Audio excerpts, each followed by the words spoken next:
In front of me is Realme C65 and today I would like to show you how you can change and customize your keyboard. Begin by launching your keyboard and clicking on this icon of a color palette at the top of it. Then select one of those themes by clicking on a perfect one for you.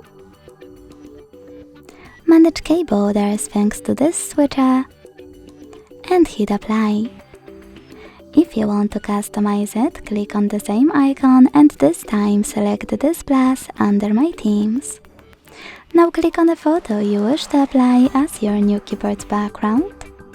Pinch it to scale, drag it to move and select Next.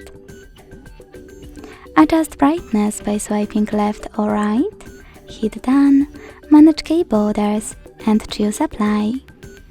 Thanks so much for watching. If you enjoyed this video, don't forget to leave a like, comment and subscribe. Bye!